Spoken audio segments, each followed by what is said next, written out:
to join us. Hello, everybody.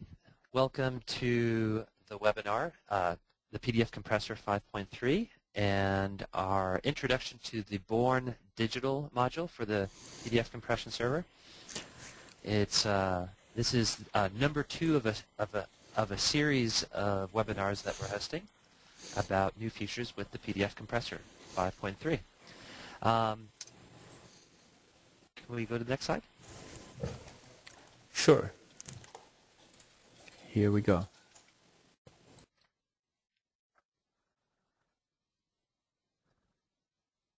Great. So first of all, let me introduce myself. This is Mark McKinney, president of LuraTech, Inc., here in the Americas. And we also have with us Armin Ortmann, who is the chief technology officer. Hello to everybody. Hello. Hello from Berlin. Yep. So we've got California and Berlin, Germany, here in this webinar, due to the wonders and amazement of great technology from GoToMeeting and Citrix. Today's agenda is to really twofold. We've got a real quick review of the basics of PDFA to kind of give folks who are new to the to learning about PDFA a quick overview and understanding about what PDFA is. And we'll do that for about, I'd say about 10 minutes. And then we're going to introduce the new Born Digital document conversion module that we have that sits on top of the PDF compressor that would allow people to convert to PDFA. And then Armin is going to take over the controls and steering wheel and give a live demonstration of this feature.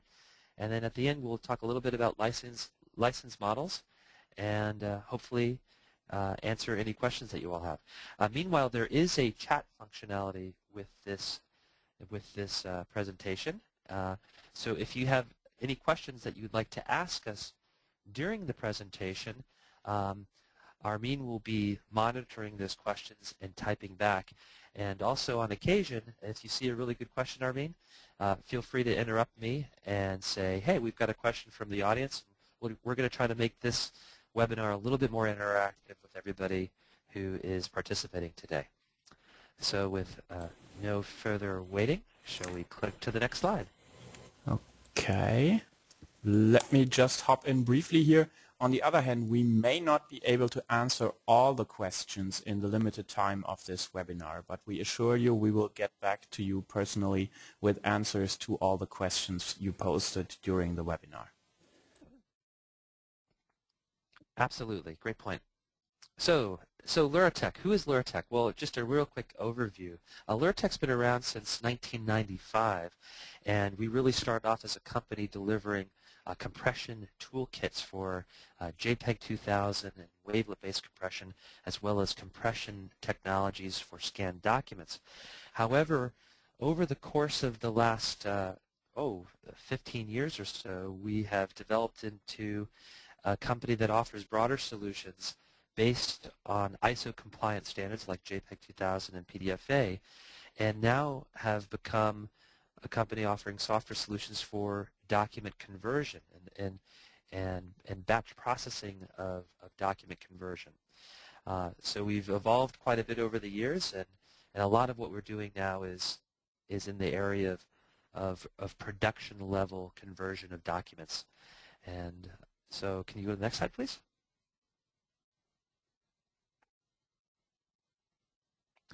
So let's go into first the PDF basics, the PDFA basics. Well, first of all, why do we need PDFA? First of all, PDFA is an archival standard, or it's an ISO standard for storing documents that have been generated as PDFA in order to guarantee long-term access to it. And the reason that the PDFA standard was really developed is because a lot of people and a lot of organizations and governments and companies are storing a lot of really critical information as PDFs in their organizations. And as we all know, the feature set of PDF and what can be done with Acrobat and all of the different folks who are offering tools to create PDFs, there is it's a really complex file format. It's actually a wrapper for a lot of different types of content and a lot of different types of components. And with that complexity and with all the different types of use cases that PDF can be used, that it has become very complex and also incorporates a lot of different technologies from different companies, and basically when people look at the PDF standard and they try to adhere to the PDF standards from Adobe, there may be different interpretations, and there also may be different types of technologies that could contain intellectual property. So as people create ever PDFs that are becoming even more complex, there may not be a guarantee that people have access to the right types of technologies to view and display the contents within those PDFs. And moreover, the Adobe Reader is unfortunately not necessarily a great validator of PDFs because it's a very flexible viewing application to view PDFs. And moreover, PDFs have become very, very interactive and can have JavaScript inside of them and have multimedia. It can have attachments from Word and other proprietary applications inside of them. And so these types of fancy PDFs also make it more complex. And so kind of the bottom line of why do we need it is as we create content in PDF, maybe we want to figure out a way to limit the feature set of things that we actually put inside of the PDFs in order to guarantee long-term access and create a static visual representation of those PDFs. And I guess the other bottom line is, you know, there's good creators of PDF and there are not so good creators of PDF. And by leveling the playing field by introducing some kind of a standard like PDFIA really helps mitigate these issues that come up. Can we go to the next slide, please?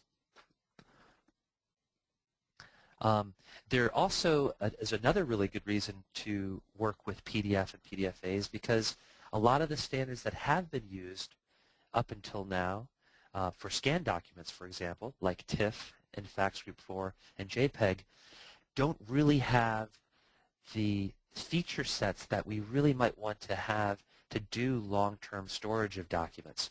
So, for example, TIFFs, you can't embed hidden text within them. FACSGroup 4 is a black and white format. You can't really do much with color inside of them, so the image quality goes down. And JPEG is really basically meant to be a digital still imaging file format. So if you're missing, if you have metadata that you want to incorporate, or if you have different types of content that you want to display, color or black and white grayscale, these other types of file formats are not quite as robust in the feature set they offer, whereas PDF really is. And then we also have the problem with file formats from proprietary applications like Microsoft Office and CAD. A lot of these type of proprietary applications and their file formats that they support are owned by one company, and therefore it's risky to store all of your documents in these original file formats because if the company goes away or if new versions come up that you need to migrate to, you're not going to be guaranteed that you're going to be able to view the older files that you've generated based upon these applications. So again, there's a lot of risk, as we all know, with proprietary systems. Can you go to the next slide, please?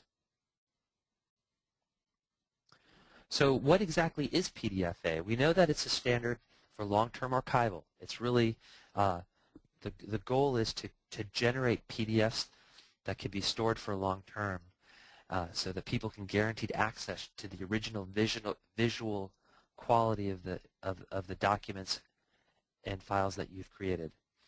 So the first goal is to basically make it an electronic equivalent to a paper-based document.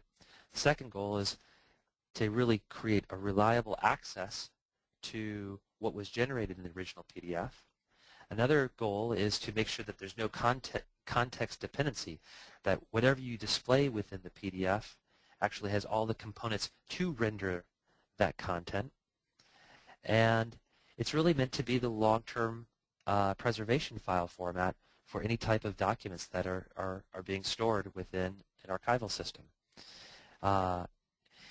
it's also based upon an ISO standard 19005-1, and a whole series of secondary documents. The Adobe PDF 1.4 standard, XMP, and fonts and color profiles and so on. And these secondary documents together with the ISO standard is what really creates the standard.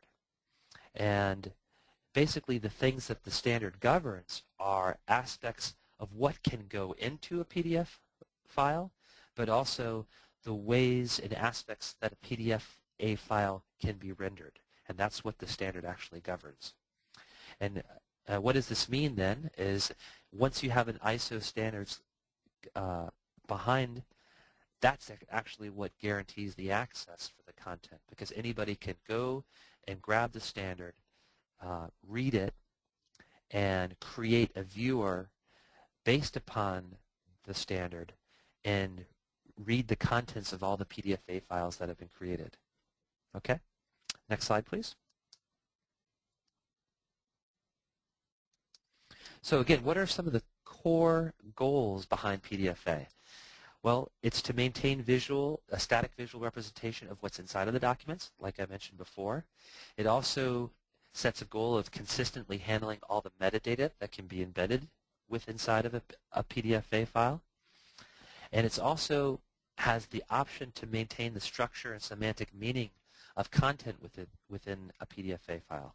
In other words, if you have paragraph, well, the title, and then paragraph 1, and then paragraph 2, and then an image of a fire truck that corresponds with paragraph 2, you're able to tag those components and that metadata within it to maintain the structural integrity and meaning and order of that metadata. It also is another key goal is to have transparency of the standard in order to guarantee access to the content within the PDF document. So that's what I talked about in the last slide just briefly, that by having an ISO standard that is very transparent and open and purchasable, people will be able to then get access to the standard and develop their own viewers in the future to render the documents that have been saved as PDFAs. Also, this last goal is the last goal of PDFA, to limit the number of restrictions, is kind of a tricky one. It's basically saying they want enough features within the PDFA standard, enough of the cool stuff that you need to really make a PDF document functional. In other words, it has to be able to render scanned documents and images. You have to be able to embed metadata. It really takes a great number of features from PDF, and therefore it limits the number of restrictions of what you can do. If you make it too restricted, the PDF document doesn't become usable. So the PDFA Standards Board really wanted to make it usable, so they restricted the number of limits that they put on the standard. And just as a quick reminder of what the ISO Standards Committee were thinking about when they were defining long-term, I've got this definition here below, and that is the period of time long enough for there to be concern about the impacts of changing technologies, including support for new media and data formats, and also of a changing user community on the information being held in a repository, which may extend into the indefinite future. So 2 key points. As technology changes, you need a format that you know will be readable in the future. So that can be just a number of years. But it's also the changing user community. If one group of workers retire and a whole new set of workers come on board, that's also a changing user community. So as we go through transitions in our companies from newer employees to older employees, that's also considered long-term. So that could be from today until tomorrow. So it can really be within the near-term future, or it can also be extend all the way up to 50 to 100 years, as we're seeing in some industries like the nuclear industry. Next slide, please. What's the difference between regular PDFs and PDFAs? Well, first of all, PDFA is based on the Adobe 1.4 standard. So it's kind of like looking at a feature set from an earlier version of PDF. And then when we look at that version of PDF. It's a subset of features or components that are allowed within PDFA. So it's really exactly like a regular PDF document. Any PDFA file is a PDF document, but not all PDF documents are PDFA. So really, if you want to convert your stuff to PDFA, you're really converting them to a slightly older and restricted version of PDF, but it is a PDF file, and it's a very functional PDF. Okay, next slide, please. And so in some ways, what PDF is just a regulated version of PDFA, basically, again, founded on the PDF 1.4 standard. And then here are some of the rules that build on top of this foundation of PDF 1.4. For example, you're always required to embed fonts, so that you can always render the text within the PDF document. You also can have no external references to resources to render stuff. So if you need another application to render a component or an attachment within a PDFA, that's a no-no, okay? When you do have metadata that you want to embed with the PDF, you have to embed it as XMP. And the other thing that you need to do is make sure that color definitions are device independent. So these are the things that are absolutely required on top of the PDF 1.4 standard. So what are the things that are prohibited then?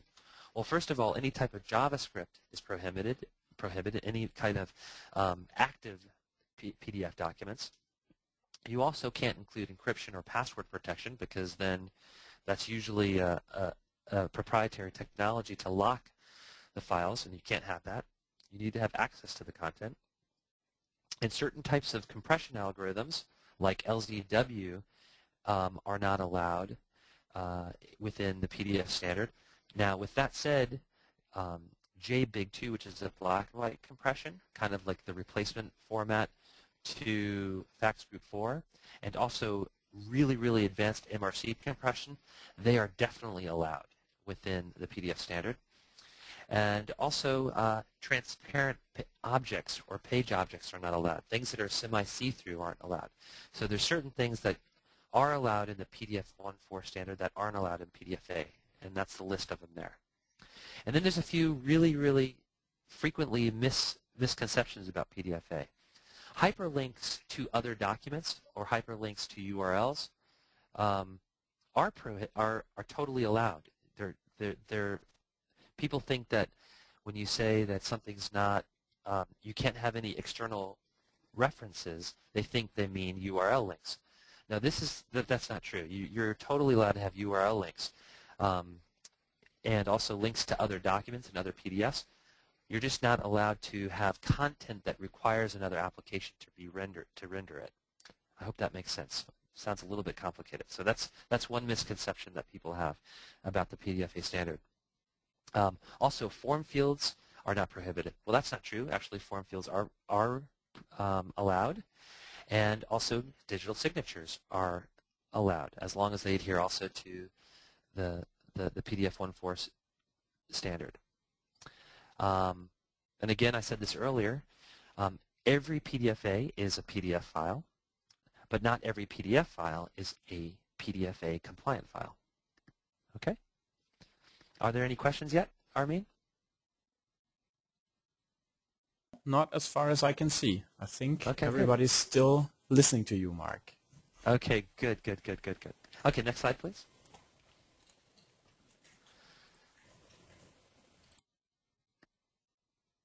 Okay, the basic message behind this slide is there are a lot of people that have been behind PDFA. The original organizers of PDFA are the National Printing and Equipment Association, AIM, the Association of Information and Image Management, and the administrative offices of the U.S. courts. And since then, there are a lot of different vendors and organizations behind it. And now there's over 280 organizations that are registered participants in the standards process. And now also the PDFA Competence Center has a lot of members now. So it's really a well-supported file format and standard.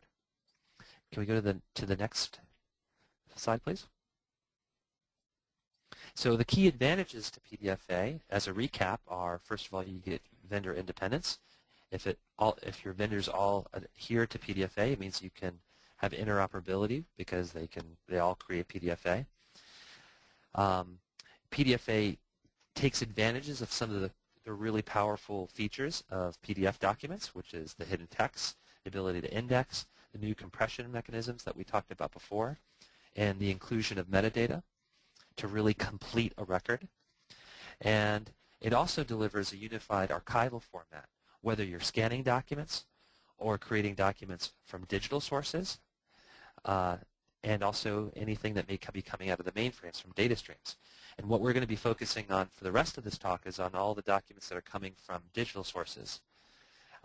Also, another key advantage is that it's accessible through one ubiquitous viewer, the PDF viewer, obviously from Adobe. And it really will reduce the future migration and management costs because you won't be having to maintain all of the original proprietary file formats that you had from the original applications. Those management costs dissipate. So next slide, please. So let's talk about Born Digital. That's the main topic for today. I hope that was a good recap and not too boring for everybody. Okay, so what the heck is Born Digital? Well, Born Digital document describes documents that are created from different computer applications like Microsoft Office applications, Excel, Microsoft, and so on, proprietary systems. It can also be CAD systems. It can be email and their attachments, and it can be a lot of PDF documents that have been generated from these Born Digital sources too. So what's Born Analog? That's kind of like the opposite of what Born Digital is. Well, we're thinking Born Analog is everything that actually is physical paper that you then stick into a machine and scan, or you fax to somebody. And up until now, the PDF Compression server, our tool, has been really focused on how to process the Born Analog type documents, the fax group 4s and the TIFFs and the JPEGs that are coming off of scanners and fax machines. Now PDF Compressor is really expanding that. We've seen a real need to expand that batch conversion feature to things that are Born Digital. Thus, we have the Born Digital module for the PDF Compression server. Can we go to the next slide, please? So why do people want to convert Born Digital files to PDFA? Well, again, this is kind of, we just went over this slide. Goes into a little bit more detail. But first of all, it's an independent way to archive and view important content that's being created from different proprietary applications like Microsoft Office or your CAD system. And since those applications from those vendors, since they are proprietary, they can change over time, and then you're stuck with having to manage all of these different versions of these different applications from these different vendors. Real big problem from a management standpoint. Also, another reason to do it is as technology changes, and since technology is unpredictable, by getting it to a standard, you're going to be guaranteeing access to the original visual content of these files. That's why we had the goal of static visual representation earlier in the PDFA. Also, it's going to simplify the migration projects within an organization. First of all, you only have one viewer for all of your content, and you have only one format that you need to support on an ongoing basis, and that means you get to focus on really the hardware migrations and the indexes migrations only. The content itself is actually safe as long as you have the hardware systems in place. And then there's this concept of what do you do about living documents, Word documents that you keep on going in and making revisions of, or CAD files that you keep on going in and making revisions to. Well, one possible strategy around those is you keep on maintaining those original source files for your daily work, and as you make revisions, you then save a copy with every revision to PDFA as you go along. And then once that document's been finalized, it's already automatically part of the process of saving it to PDFA, and you've got the final record as a PDFA. So that's one strategy around living documents. Okay, next slide, please.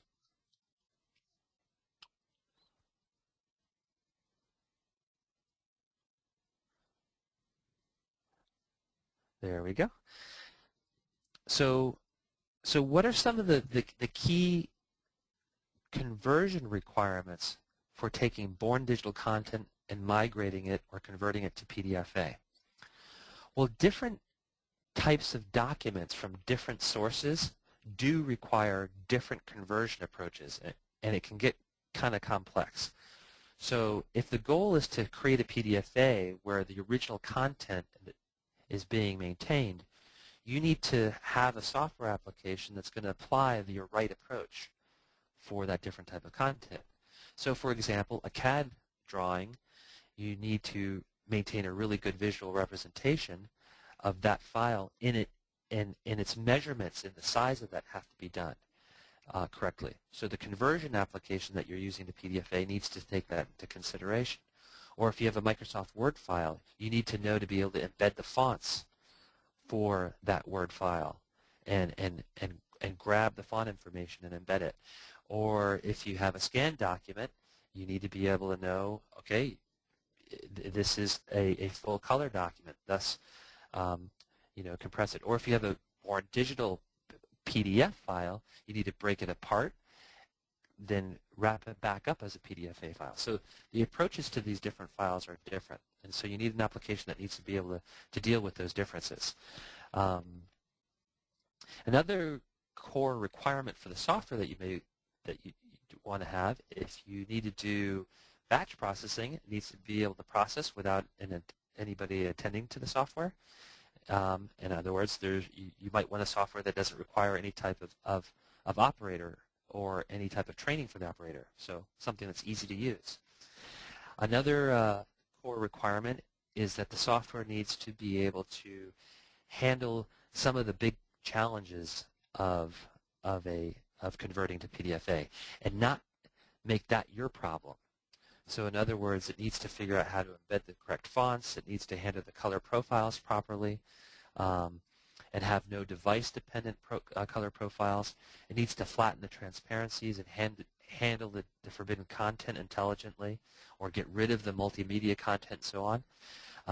And so if you go with the simple anything to PDFA converter, most of the time those things will fail because they're too simple. You need something that needs to be intelligent about how it does the conversion so that it takes the complication and complexity away from you and puts it into the software. Okay, next slide, please. And so here's a few examples of different approaches. I talked in the last slide briefly about different types of content have different approaches on how you want to save it to PDFA. So the Microsoft Office, if you know the source of the format, like Microsoft Office, you can save as a PDFA. If you don't know the original source, or it's inaccessible, the original format, you can print to PDFA. That's another possible approach to converting to PDFA. And then if you have original files, like JPEGs and TIFFs and born digital PDFs, you can convert directly to PDFA and break apart the different components and rewrap them up as a PDFA file. So here's the three examples of the three different approaches that you can use to converting to PDFA. Now, email is a special case because an email is a born digital file, right? But it also may have attachments that come from different data sources. And so you need an application that's going to be able to handle email and their attachments intelligently. So that's kind of the special case. And if you're doing a mass conversion of email with attachments, there are definitely server requirements and file system requirements that you need to know about. And I think Armin's going to talk a little bit more about that as he's giving his presentation. Okay, next slide, please. So what is the Born Digital Conversion module for the PDF Compressor server? Well, first of all, we think it has all of those requirements that we mentioned earlier. It does take into consideration all of the different types of approaches that you need for the different types of content. But really, it is a batch. It's a batch conversion tool. It's a enterprise level, robust conversion system for content. So it takes advantage of all the great features inside of the PDF compression server, like input, output, the concept of processing batches of documents within a job, and all of the properties that go into managing those job processes in an automated way. For PDF documents, it takes the approach that you need to use for Born Digital PDFs, which is the direct conversion. And for the other types of formats, it uses the print solution to print to PDFA. Now note that there are new system requirements for the PDF compression server. It definitely needs to go on a server operating system in order to create a stable processing environment, and also make use of some back-off printing features from local versions of applications like Microsoft Word. It also uses Terminal Server to create virtual sessions to do the printing, and it also needs to be a server in order to handle error messages properly. And I think Armin's going to get a little bit more into those requirements in just a few minutes. Next slide, please. Any questions? Any questions so far?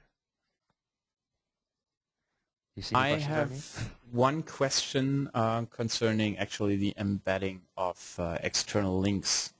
Should we go into that, Mark? I think you covered it briefly, but eventually, of course, we know that there is some controversy concerning this, even in the PDF Standards Committee. And the way we see it currently, it's a bit of a philosophical question. Of course, if you reference something in your document via a link or a URL, which is absolutely essential for understanding the document in the first place, then you are violating, so to speak, the spirit of the standard. You are referencing something which you cannot guarantee is available, and this may compromise the usability, the future usability of your document. On the other hand, it is quite common, for example, for scientific articles to contain references to other material, and it would certainly not be feasible to literally include all these referenced articles. So what you do is you add an appendix where all the things are referenced as a bibliography. And this is basically what the PDFA standard supports. You need not literally type hyperlinks into such a list of references, but you can add direct hyperlinks, and people can then simply click on them, and if available, they get to see these hyperlinks. Of course, since these reference materials reside out of your physical document, nobody can guarantee for their future availability, but that is basically the same as with any bibliography. You cannot guarantee that the material is available in the future. People will have to search for books just in the same way they will have to search for unavailable online resources. This is our current understanding, and I hope this helps a little to clarify the issue. So it's really a policy issue, is what you're saying. The actual PDFA standard doesn't prohibit the use of certain types of metadata to create links and link to outside URLs or outside documents. The actual technical link is not prohibited, but in theory, it's a policy issue. It may not be a great policy to have those type of links within your documents. Yeah, basically you should be aware of what you're linking to. If it's just an external reference you add as an extra, that would probably be okay, and it would certainly not be okay, for example, to split into a document into sections which you would then merely link to each other. That would probably not be very feasible, because the document could then easily be broken up, and you would end up with unusable fractions of that document. Okay. Hopefully that clarifies, or maybe we confused you all more with our answers on that one. Um, anyway, here's the operational environment. The operational environment is pretty clear. The PDF compressor old version really handled PDFs and JPEGs and TIFFs on the top side, but now we've extended it downward or upward to also be able to process more digital content, like from Office files and CAD files and email, etc. And it sits between the scanners or the originating applications, and then outputs PDFA to connect with whatever it's going to be delivered over the network or to the document management system. And it's really, again, based upon the same high-quality conversion process within the PDF compression server. It also needs to be done in a back office, as a back office process, or in the dark process. And it's a centralized solution so that a company or a department can do batch imports as a group in a centralized way. Next slide, please. So performance and sizing is a question we get a lot, and we have kind of I guess a little bit of an ambiguous response. The performance and sizing of an implementation of PDF compression server with the born digital content really depends on the content that you're going to process. And there's so many different types of content out there, it's really hard to say what the time per page or how many seconds per page or how many seconds per document you can process through, one CPU core of the PDF compressor with the Born Digital module. We really need to get our hands on real examples to make sure we understand what the true throughput would be, and do it on a server or on a machine that's going to be pretty close to the operational environment. So with that said, the way we would do it is actually work together with you at no charge to kind of figure out, okay, what kind of content do you have? What do we predict it to be in the throughput? Let's try to do some testing on it and really come up with a good calculation together with you and the content that you have to come up with, the best way to build your operations and conversion workflow. And at the same time, we would work with you to come up with the best licensing model to make it most cost effective. Okay, does that all make sense? Good, good, good, good. I can't see what people are thinking right now, so I'm assuming that this is okay. If you do have questions, please ask us in the chat box. Next slide, please. I think it's your turn, unless there are any questions that have popped up in the meantime. Yeah, we have one more question requiring the necessity to convert emails to PDF. And one thing I might add here, that for a growing number of organizations, this becomes a requirement. So for example, in German business scenarios, it may be necessary to archive all your business email traffic. And we, of course, are in favor of PDFA as a format to archive your emails. We are aware that a lot of email server systems support archiving internally, but then again you are tied to one vendor solution and you may have portability issues in the future. So we offer one means of complying to that requirement. Mark, anything you would want to add here? Can you read the question again real quick? The question is, why should one convert emails to PDF, and isn't there a possibility that email standards will change? I think you answered it. I thought it might be what kind of server requirements are required to convert emails. Okay, that's good. Yeah, of course. I mean, technically there is the possibility that future email standards will take archival into better account, but even if that process started today, we would probably face years and years and years where people would have to convert emails on the basis of the current formats, right? Yes. So okay. Let's start with the demonstration. You saw I closed the presentation already. What we see here now, and I hope at least some of you are familiar with that, is the current user interface of the PDF compressor. And this is more or less the same interface that you use if you use the PDF compressor without Born Digital conversion. um, it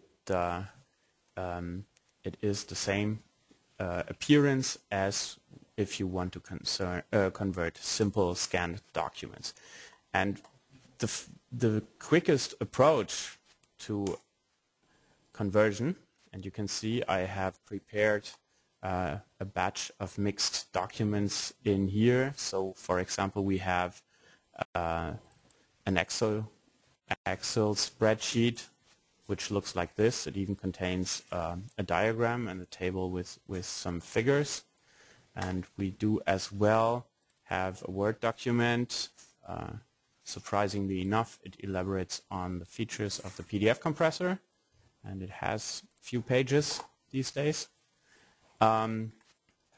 We also have something describing another product by LuraTech, and this is a regular PDF, and so on and so forth. We have an e-news email message containing embedded images, which looks like this.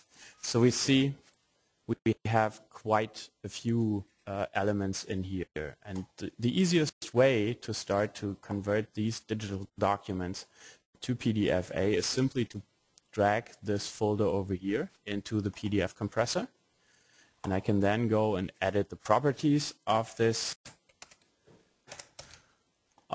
so-called job entry in the PDF compressor. And what we would basically have to do is go over here to the mode page and specify PDFA conversion of Born Digital and PDF and Office documents. And we then see over here on the input page that we no longer have a list of mere raster image file formats and PDF, but we now have the choice of Microsoft Office document, and that concerns Excel spreadsheets as well as Word documents, PowerPoint presentations, and so on. This is not a definite list because actually it covers all file formats that on your system can be opened and rendered properly with Word or Excel, say. So this might include CSV files just as well as WordPerfect or rich text format documents, as long as these are opened and rendered properly on the underlying system with Microsoft Office applications, and that even includes plugins and future development. We are able to use the Office application to convert these documents. Email is listed separately here. Emails, as you may have seen here, are consumed in this .msg for message file, and those files are saved out of Microsoft Outlook. So we do not directly connect to an email server here, but we only consume email messages that have been saved in this fashion. Of course, if you need a solution which connects to an email server, to an Exchange server maybe, or some other email server, if you need such a solution, we are of course available to support you in supplying such a solution and help you to convert emails directly from a server as well. Right now, our standard application supports these saved email messages. And for an email message such as this one here, properly named email with attachments, the attachments, as long as they are in a format that can be recognized and converted as well, will be converted too. So the PDF compressor will go through all these attachments, convert them as well, and put them into one document with all the pages in succession. So basically, returning to the PDF compressor user interface, all I have to do then is choose a different output directory just to make sure we really produce the documents. So I will put them in this folder, and I will switch the encoder from its default value, which is standard Adobe Reader 6.0 compliance, to PDFA, because that's what we're talking about here, right? And I'll basically just proceed and start this job. You are now seeing, maybe some of you are seeing a few dialog boxes pop up. That is due to the fact that we are basically using a demonstration version here on the desktop computer. We are not using the actual server implementation, where you would not see these dialog boxes pop up because the server operating system would be used to open all these documents in dedicated user sessions. Those sessions are pretty much equivalent to what you get when you log on remotely to a computer. So we pass the documents into such a worker session, and then we start the application in there to be able to, for example, to start Microsoft Outlook several times in parallel on the same machine.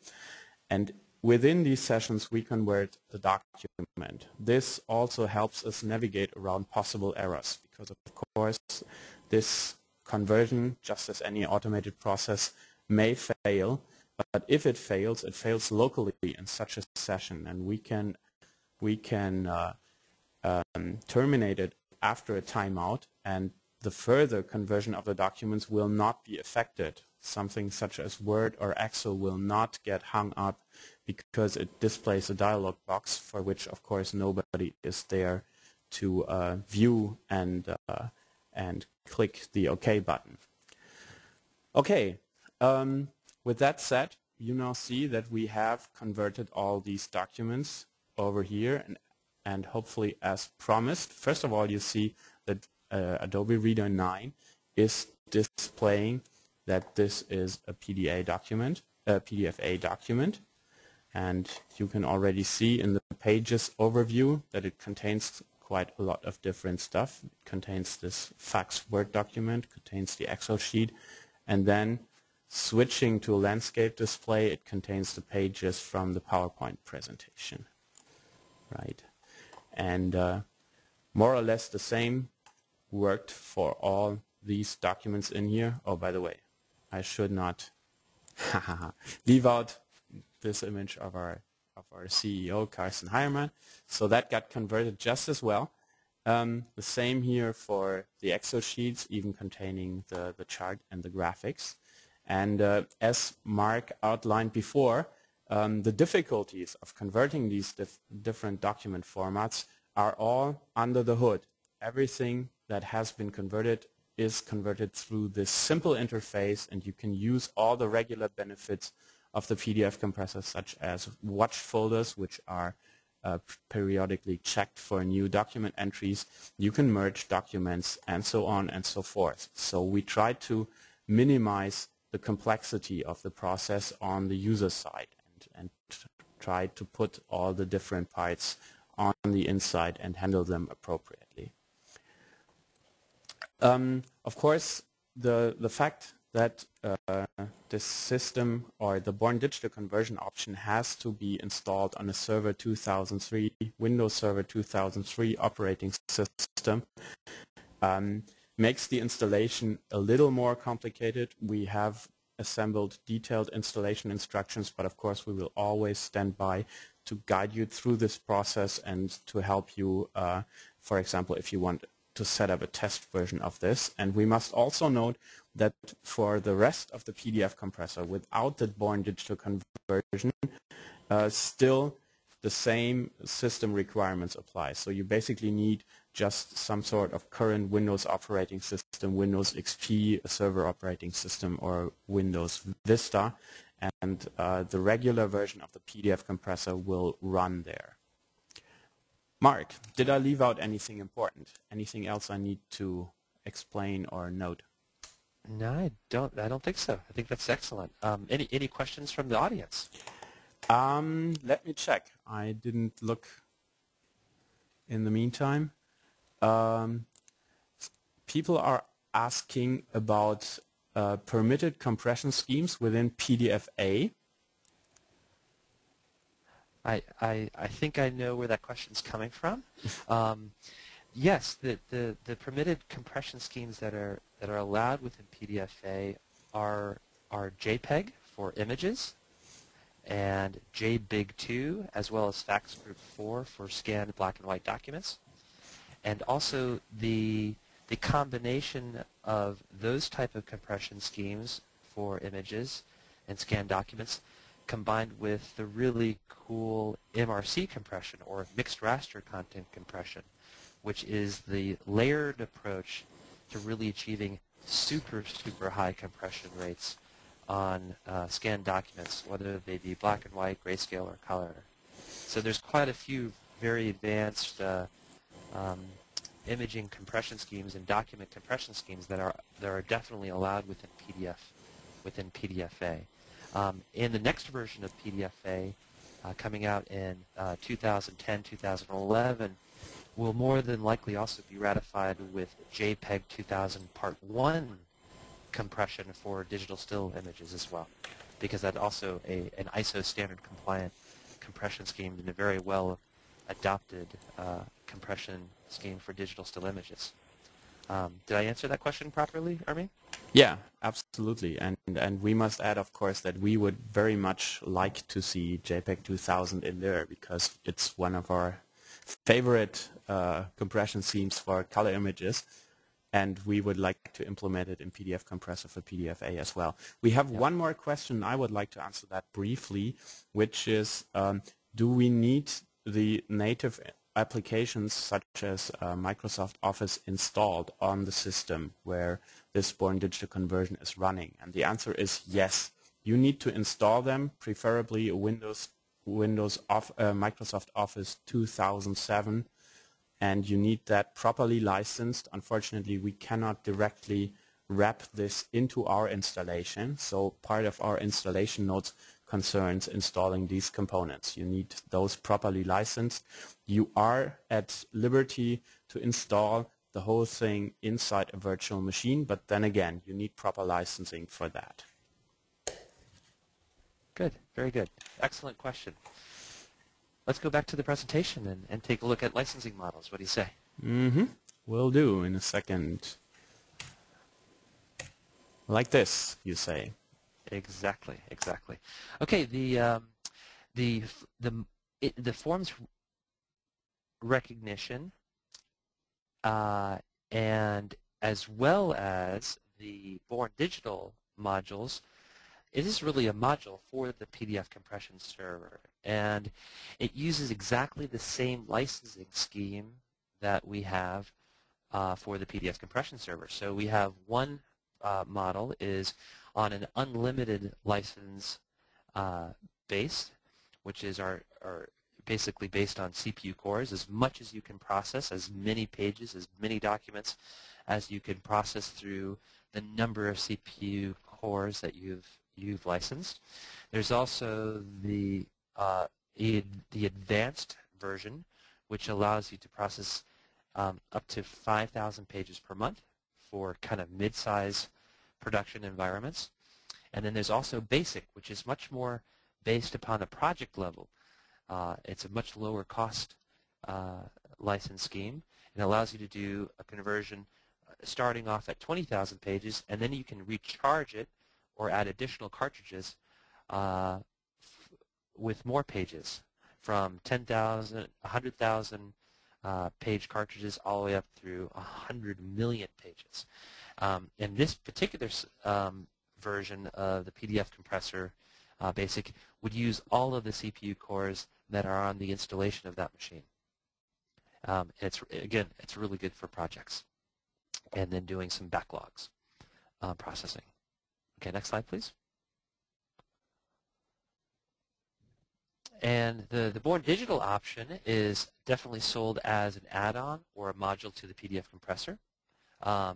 It's also very easy to implement. There's no additional clients or software that needs to be installed. You just basically need a license key to activate it.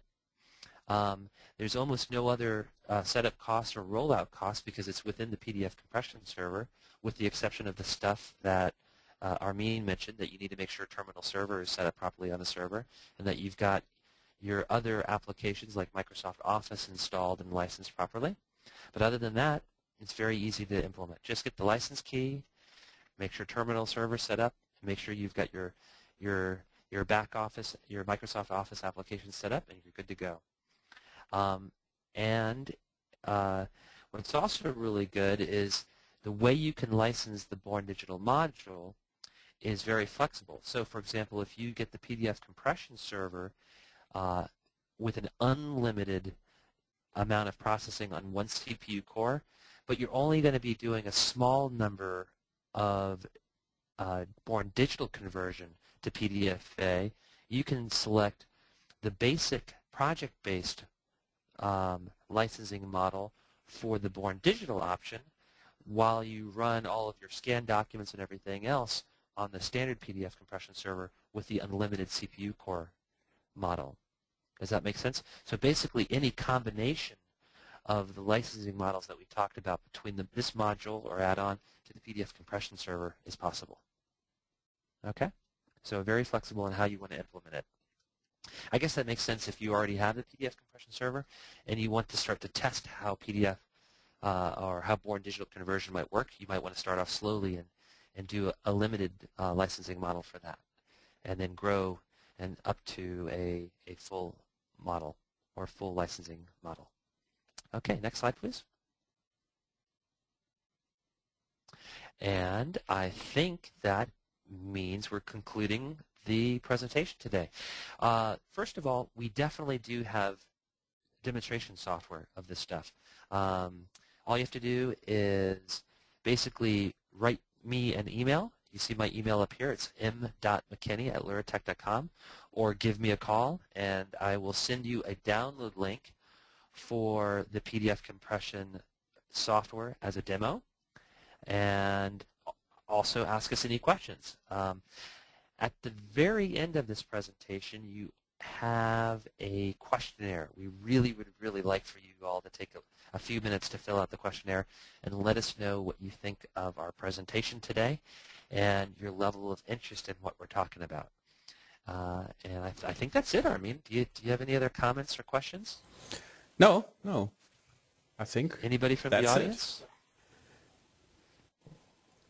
There's once again a question, do we need two licenses, one for the server and one for the compressor? Mark, do you want to answer that? Yeah. Yes,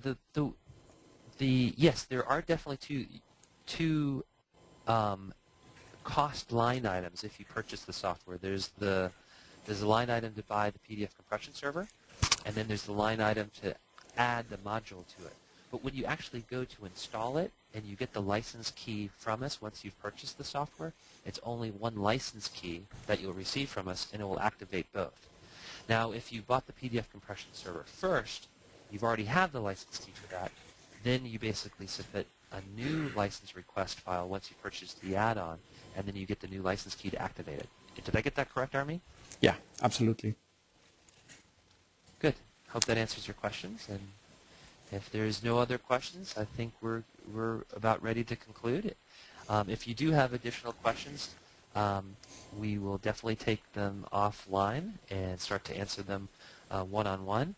Or you can put your questions, I believe, in the questionnaire that we're asking you to fill out as well. I think there's a place for that too, right, Armin? Mm-hmm. Yeah, there should be a field. Good.